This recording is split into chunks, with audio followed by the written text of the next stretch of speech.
My own sister looked me in the eyes and told me I was the audience in my own life, while she stole the whole show. My parents sold the house I grew up in and moved to Florida without even telling me. They took my college fund and handed it to her like I never existed. For years, I was invisible, the forgotten daughter, the one they threw away. But tonight, at my niece's birthday party, I brought a gift they never saw coming. They thought I came to celebrate. They were wrong. And by the time I walk out that doors, they will know my name. My name is Mia Covington, and I was the forgotten daughter long before I was the betrayed one. For 18 years, I lived in the shadow of my older sister, Chloe. She was the golden child, the pretty one, the talented one, the one my parents looked at like she had hung the moon. And me, I was the extra, the backup, the daughter they kept around because they had to. This is not a story about forgiveness. This is a story about what comes after. It started on my 18th birthday. I remember the date because it was supposed to be the day everything changed. I was finally an adult. I had a scholarship to a good college. I had a boyfriend who said he loved me. I had a future that felt bright and open and full of possibility. My parents threw a party for me at our house. At least that's what they called it. But when I walked downstairs that morning, I saw that the decorations were silver and gold, Chloe's favorite colors. The cake had her name on it, not mine, hers. I stood in the kitchen, staring at that cake, and my mother walked in behind me. She was holding a stack of plates, humming that little tune she always hummed when she was nervous. "Mom," I said, pointing at the cake. "This says Chloe." My mother looked at the cake, then at me. Her face flickered with something I couldn't read. Embarrassment, maybe, or annoyance. "Oh, sweetheart, the baker made a mistake. We'll fix it later." But we didn't fix it later. Because later, Chloe came downstairs in a new dress that cost more than my entire wardrobe. My father kissed her cheek and said, "Happy birthday, my beautiful girl." "It's my birthday," I said. My voice came out small. Smaller than I wanted it to be. My father looked at me like he was seeing me for the first time. "Right, yes, happy birthday, Mia," Chloe laughed. She actually laughed. "Sorry, Mia. I guess everyone just knows who the real star is in this family." I should have left then. I should have walked out the door and never looked back. But I was 18. I still believed that family meant something. I still believed that if I tried hard enough, if I was good enough, they would finally see me. They never saw me. Not once. The betrayal happened 3 weeks later. I had been accepted into a pre-law program at a university 3 hours away. I had my dorm assignment. I had my class schedule. I had packed 2 suitcases and was ready to start my new life. Then Chloe announced that she was pregnant. Chloe was 22. She had dropped out of college 2 years earlier. She had no job, no savings, no plan.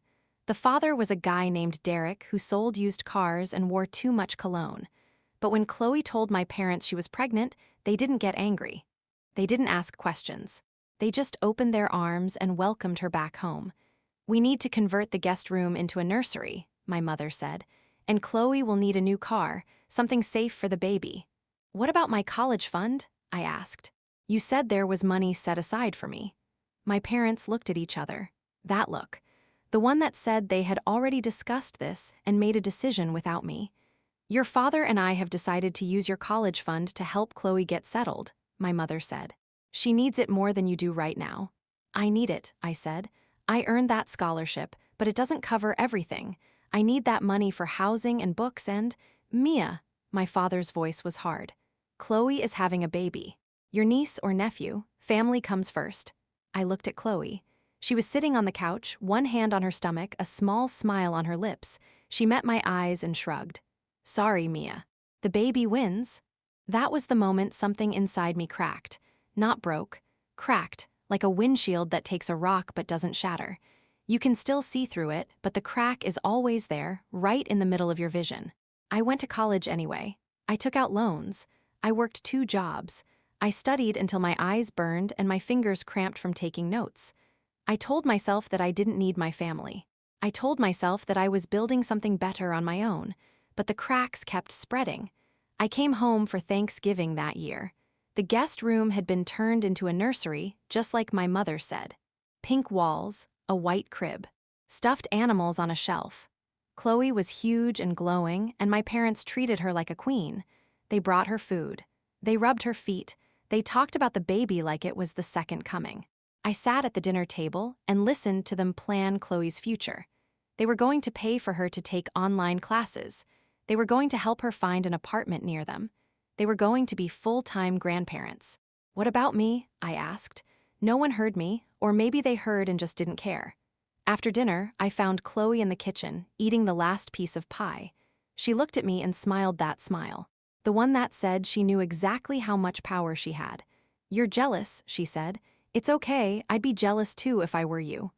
"I'm not jealous," I said. "I'm hurt. You took my college fund.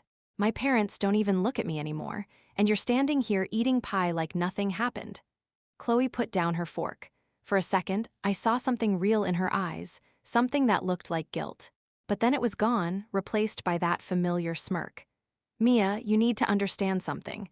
This family only has room for one star, and that's me. It's always been me. You're just the audience." I left that night. I drove back to my dorm in the dark, crying so hard I had to pull over twice.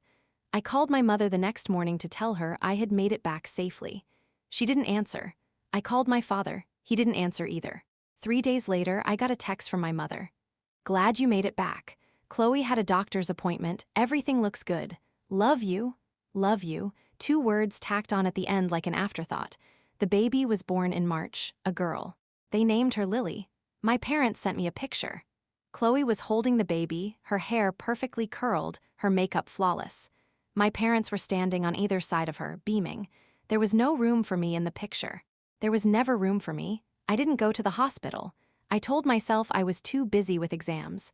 But the truth was, I couldn't bear to watch Chloe get even more attention than she already had. The cracks spread further. Over the next 2 years, I barely spoke to my family. I called on holidays. I sent birthday cards. But the conversations were short and hollow. My mother talked about Lily. My father talked about Chloe. No one asked about my classes or my jobs or my life. I graduated with honors. I got into law school. I found a small apartment near campus and painted the walls blue because blue was the color of the sky on the day I decided I would never beg for their love again.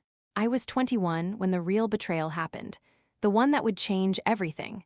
My parents sold the house I grew up in, the house with the pink nursery, the house with the kitchen where Chloe ate the last piece of pie.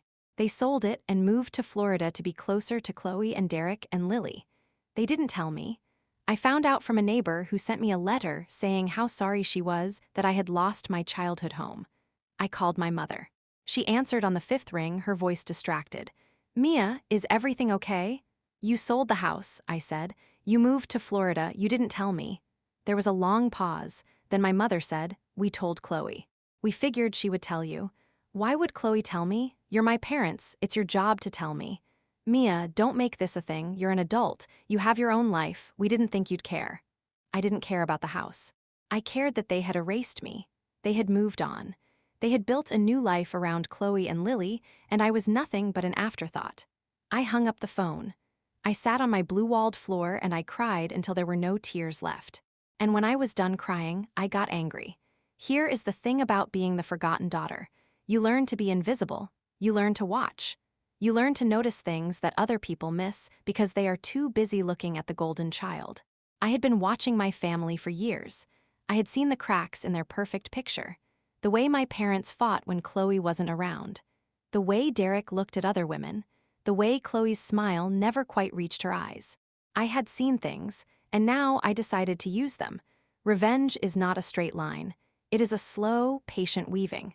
A spider building a web one thread at a time. I had 3 years of law school ahead of me. 3 years to plan. 3 years to gather. 3 years to become something my family could not ignore. I started with Derek, Chloe's perfect boyfriend, the father of her child. I remembered the way he looked at me at Thanksgiving one year. The way his eyes lingered a little too long. The way he found excuses to be alone with me in the kitchen. I didn't do anything with that memory for a long time, but I kept it. I stored it away like a knife in a drawer. Then I started looking into my parents' finances. They had always been secretive about money. They had told me there was no college fund for me, but I remembered the financial advisor who came to the house when I was 15. I remembered my father saying, "We want both girls to be taken care of." Both girls, not just Chloe, Both. It took me 6 months to find the old bank statements. My mother had left a box of papers in the attic of the old house. The neighbor who had written me the letter agreed to mail them to me. Inside that box, I found something that made my blood run cold. There was a college fund for both of us. But when Chloe announced her pregnancy, my parents had transferred my half into Chloe's account. Not because they needed to, because they wanted to, because Chloe had asked them to. There was a letter. Chloe had written it to my parents. In it, she said that I didn't deserve the money, that I was selfish, that I was going to waste it on a degree that would never lead to anything. She said that she, Chloe, was the one who would give them grandchildren. She was the one who would take care of them when they got old. She was the one who mattered. And my parents had agreed. They had signed the transfer papers. They had taken my future and handed it to their favorite daughter. I sat in my apartment with that letter in my hands, and I felt something I had never felt before. Not sadness, not anger, something colder, something sharper, something that felt like the edge of a blade. I decided right then that I was going to take everything from them, not because I wanted revenge for myself, but because they needed to understand that actions have consequences, that you cannot throw away one child and expect the other to carry you through life. That betrayal is a two-way street, and I was done being the one who got run over. I finished law school in 2.5 years. I graduated at the top of my class. I took a job at a firm that specialized in family law and estate disputes. I became an expert in exactly the kind of case I was planning to bring. And all the while, I kept building my web. I started with Derek. I hired a private investigator to follow him. It didn't take long to find what I was looking for. Derek had a second family, a woman named Vanessa and 2 children in a town 30 miles away. He had been seeing her for 4 years. Lily was 3 years old. Derek had never stopped cheating on Chloe. I had the evidence. Photos, bank records. A statement from Vanessa herself, who was tired of being the other woman and agreed to talk to me. Then I turned to my parents. I hired a forensic accountant to trace their assets. It turned out that the money they had taken from my college fund had been invested poorly. They were in debt, deep debt. They had mortgaged their Florida house twice. They had borrowed money from friends and not paid it back. They were living a lie, pretending to be wealthy while drowning in bills. And Chloe had never finished her online classes. She had never gotten a job. She spent her days shopping with my parents' credit cards and posting pictures of Lily on social media. She was beautiful and empty and completely dependent on everyone around her. I had everything I needed, but I waited. Revenge is not a sprint. It is a marathon, and I was running the longest race of my life. The moment came on Lily's 5th birthday. My parents threw a party at their Florida house. They invited everyone, the neighbors, the friends from the golf course, the church ladies. They posted about it on Facebook, not realizing that I had been watching their social media for years. They did not invite me. Of course they didn't. I was the forgotten daughter, the audience, but I went anyway. I drove 12 hours from my apartment to their house. I wore a simple black dress and no makeup. I wanted them to see me as I was, not dressed up, not pretending, just Mia, the daughter they had thrown away. I arrived during the party. The front door was open. I could hear music and laughter and children screaming. I walked in without knocking. My mother saw me first. Her face went white. Then my father. Then Chloe. They were standing around a table covered with presents and a cake that said, "Happy Birthday, Lily," in pink icing. "Mia," my mother said, "what are you doing here?" "I came to wish my niece a happy birthday," I said. My voice was calm. I had practiced this moment 100 times in front of my bathroom mirror. Lily ran up to me. She didn't know who I was. She had never met me. My parents and Chloe had made sure of that.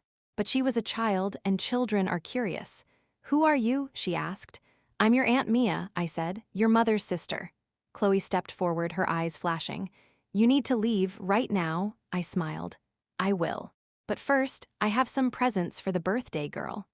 I reached into my bag and pulled out a folder. Not a gift a 5-year-old would understand, but the adults in the room would understand just fine. "Here is a letter from your mother, Chloe," I said, loud enough for everyone to hear. "Written to our parents 7 years ago. In it, she asks them to steal my college fund and give it to her." My mother gasped. My father reached for the folder, but I held it out of his reach. Here are bank records showing that our parents transferred my half of the college fund into Chloe's account 1 week after she announced her pregnancy. The party guests were staring. The music had been turned off. The only sound was Lily asking, "Mommy, what's happening?"